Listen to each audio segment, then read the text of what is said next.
wabarakatuh. Innal hamdalillah nahmaduhu wa nasta'inuhu wa nastaghfiruh wa na'udzu billahi min sururi anfusina wa min sayyiati a'malina may yahdihillahu fala mudhillalah wa may yudlilhu fala hadiyalah, amma ba'd.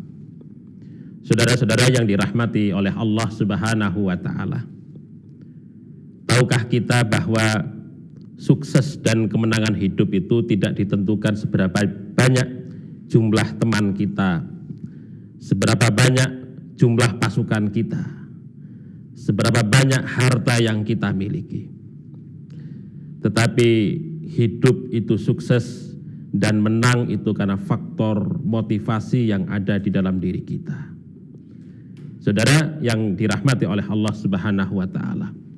Di dalam salah satu ayat Allah Subhanahu wa taala mengungkapkan kepada kita, A'udzubillahi minasyaitonirrajim, Bismillahirrahmanirrahim. Kaming fi'atin qalilatin ghalabat fi'atan katsiratan biiznillah. Berapa banyak sekelompok, segolongan kecil orang mampu mengalahkan kelompok atau jumlah orang yang lebih banyak karena izin dan rahmat Allah Subhanahu wa taala. Saudara yang dirahmati oleh Allah Subhanahu wa taala.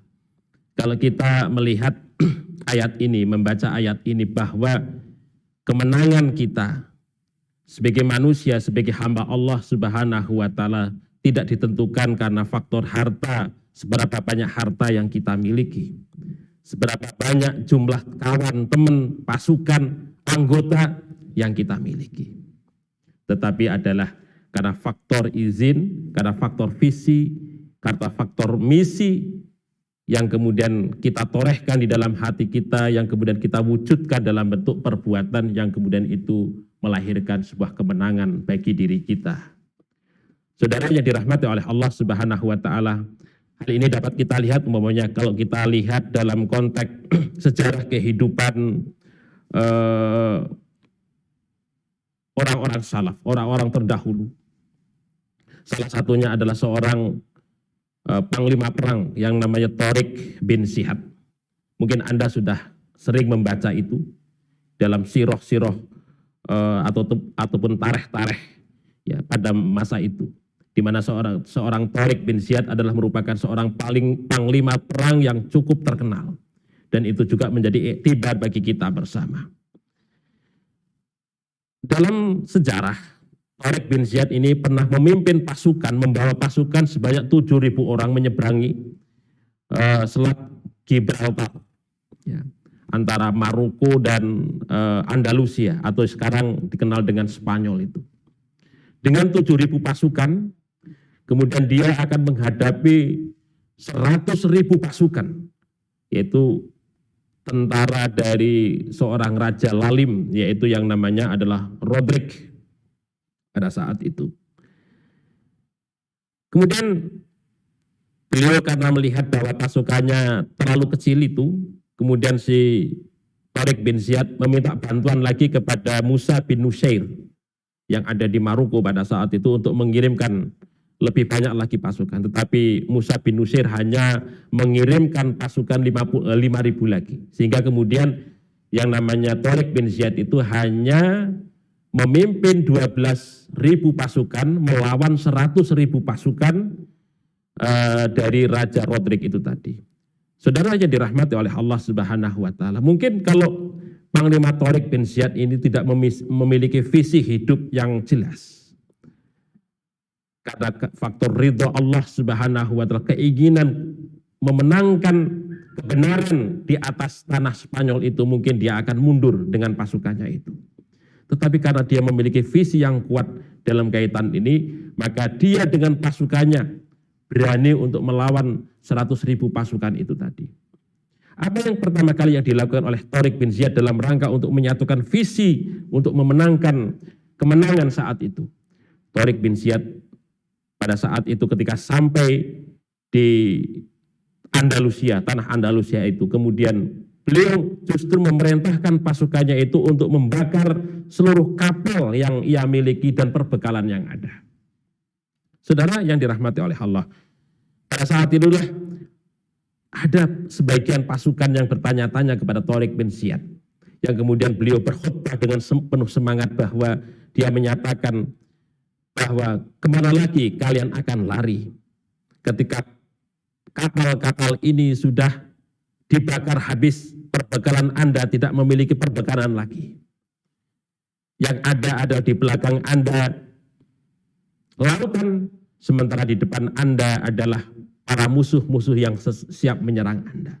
Saudara yang dirahmati oleh Allah Subhanahu wa taala, ini adalah merupakan kekuatan visi yang dimiliki oleh seorang panglima Tariq dalam rangka untuk menyatukan pasukannya itu, bagaimana pasukan itu tidak terpecah tetapi fokus untuk bagaimana memenangkan kebenaran, memenangkan pertarungan yang akan dihadapi itu tadi.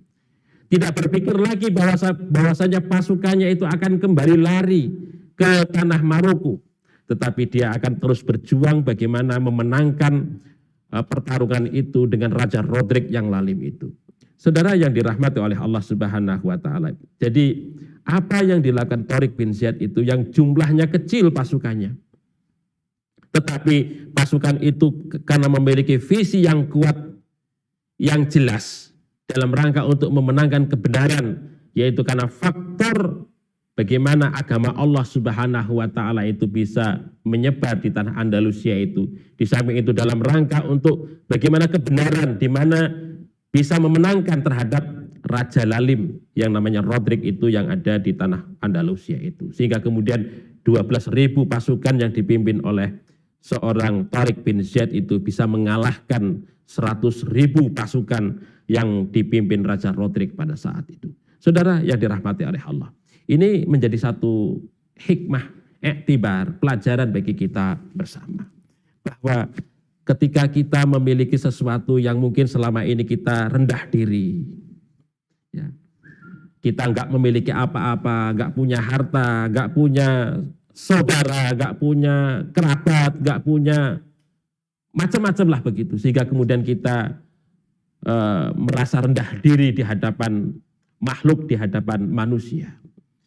Tetapi ini memberikan inspirasi kepada kita apa yang dilakukan oleh Panglima Tariq ini, bahwa ketika kita mau melangkah, ketika kita itu mau berjuang di hadapan Allah dengan sungguh-sungguh, maka Allah Subhanahu wa taala itu akan menolong kita. Jadi bukan seberapa banyak bekal yang kita bawa, bukan seberapa banyak harta yang kita miliki saat itu, tetapi adalah yang lebih penting adalah sejauh mana bahwa kita mampu untuk berkontribusi dan mampu untuk berjuang di hadapan Allah Subhanahu wa taala. Makanya Allah Subhanahu wa taala berfirman di dalam salah satu ayat, Allah menyatakan, "Walladzina jahadu fina lanahdiyannahum subulana."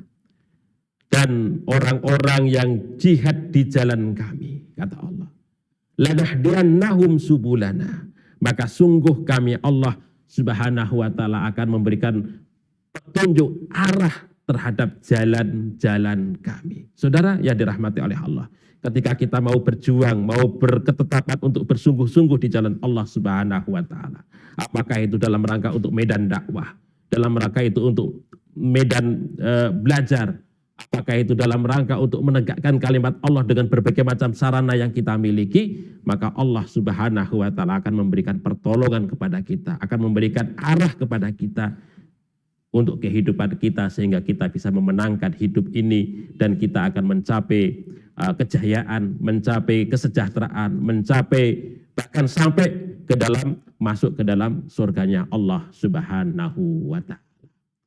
Saudara yang dirahmati oleh Allah, mungkin itu yang saya sampaikan, mudah-mudahan memberikan satu hikmah kepada kita semua dan kita senantiasa diberikan komitmen untuk terus berjuang di jalan Allah Subhanahu wa taala. Billahi taufiq wal hidayah. Assalamualaikum warahmatullahi wabarakatuh.